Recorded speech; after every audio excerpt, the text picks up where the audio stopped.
Meconium Aspiration Syndrome is defined strictly as unexplained respiratory distress in a term or post-term infant born through meconium-stained amniotic fluid. This data visualization shows the three-tier severity scale for the syndrome. Mild cases require less than 40% oxygen to maintain adequate oxygenation.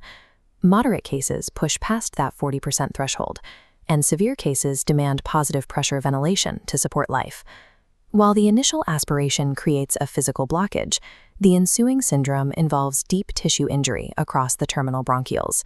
This compound crisis is driven by three distinct mechanisms acting simultaneously: mechanical air trapping, chemical pneumonitis, and severe hemodynamic compromise within the blood vessels.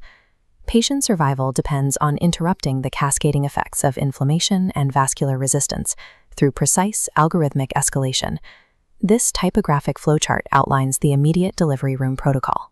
If a meconium-stained infant presents with normal tone and heart rate, clinicians do not intubate. However, if muscle tone is poor and the heart rate drops below 100 beats per minute, the protocol demands immediate intubation and tracheal sectioning. When meconium bypasses this initial sectioning, the thick, sterile, dark green intestinal secretions settle deep within the terminal bronchioles. This cross-section demonstrates the mechanics of the resulting ball valve effect. During the negative pressure of inspiration, the airway expands and air successfully flows past the meconium plug. But during expiration, the airway contracts, and the plug seals the passage completely shut. This microscopic air trapping quickly generates macroscopic clinical signs.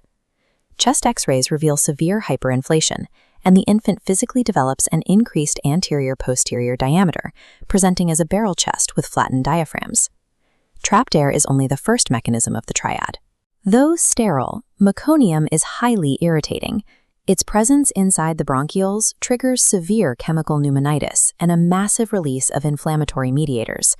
Simultaneously, the meconium directly inactivates the lungs' natural pulmonary surfactant. Without surface tension, localized alveolar sacs begin collapsing inward, causing widespread atelectasis. The infant is left fighting a contradictory anatomical failure. With hyperinflated trapped air in some regions and completely collapsed alveoli in others, the lungs fail to exchange gas, resulting in profound acute hypoxemia that rapidly destabilizes the patient. The hypoxemia generated by these failing alveoli immediately triggers a dangerous secondary reaction within the pulmonary capillary bed. This animation illustrates persistent pulmonary hypertension of the newborn, or PPHN.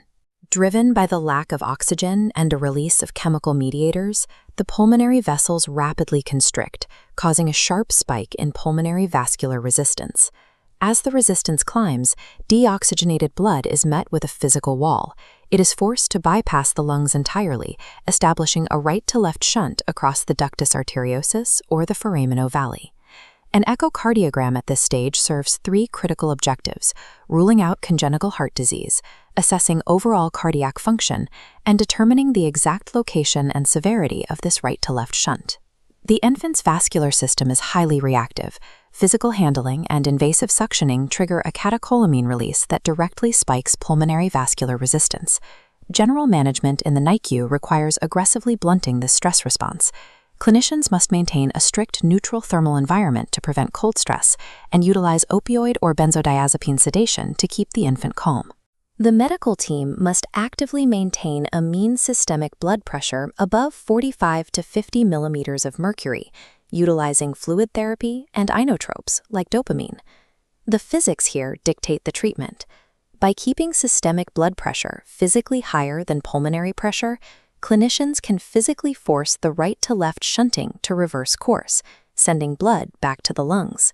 Surviving Meconium Aspiration Syndrome requires clinicians to treat the cardiovascular system as aggressively as the respiratory system, constantly balancing systemic blood pressure against pulmonary vascular resistance.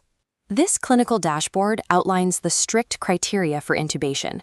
When an infant hits severe hypoxemia with a PaO2 below 50 torr on 60% oxygen, or presents with respiratory acidosis and a pH below 7.25, mechanical support is required. The initial lung protective volume control parameter is set tightly between 4 and 6 milliliters per kilogram. If utilizing pressure control, peak inspiratory pressure, or PIP, should be targeted between 25 and 28 centimeters of water. This ventilator waveform demonstrates the critical timing adjustment necessary to counteract the meconium ball valve effect. A rapid inspiration peak is followed by a prolonged expiratory time of 0.5 to 0.7 seconds, allowing trapped air sufficient time to escape. Positive end expiratory pressure, or PEEP, must be kept restricted between 4 and 7 centimeters of water to avoid exacerbating the hyperinflation. If hyperinflation worsens, the response is to further lower the respiratory rate and drop the PEEP down to 3 or 4 centimeters of water. If atelectasis is the primary problem and lung segments continue to collapse, clinicians must increase PEEP up to a maximum of 10 centimeters of water.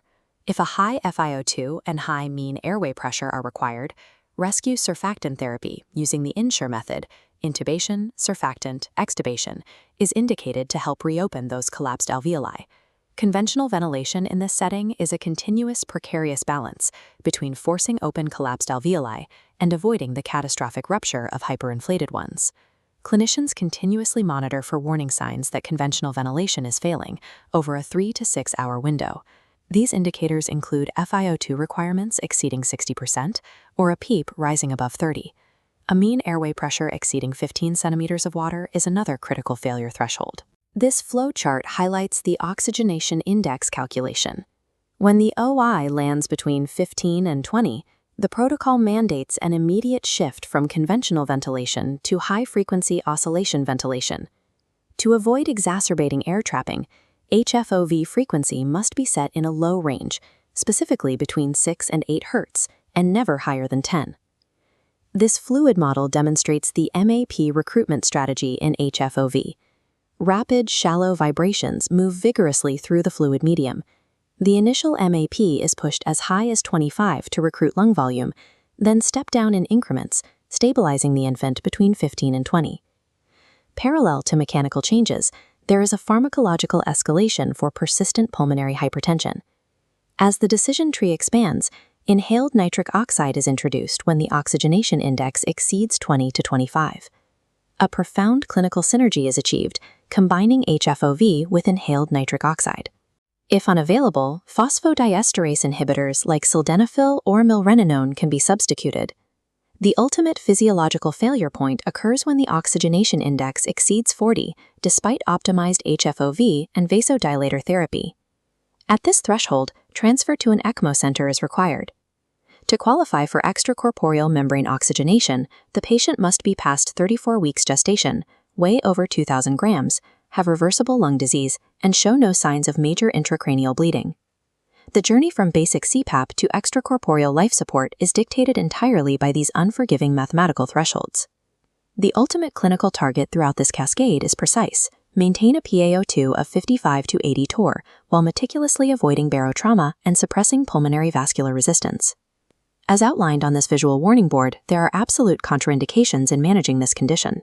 First is hyperventilation, which damages cerebral circulation and guarantees barotrauma without improving outcomes. Corticosteroids offer no short-term benefit and pose significant long-term risks. Finally, prophylactic antibiotics are entirely ineffective against this sterile chemical pneumonitis, unless a confirmed positive culture indicates a secondary infection. Clinical success in Meconium Aspiration Syndrome depends on stabilizing a dynamic multi-system crisis through constant objective reassessment and precise hemodynamic control.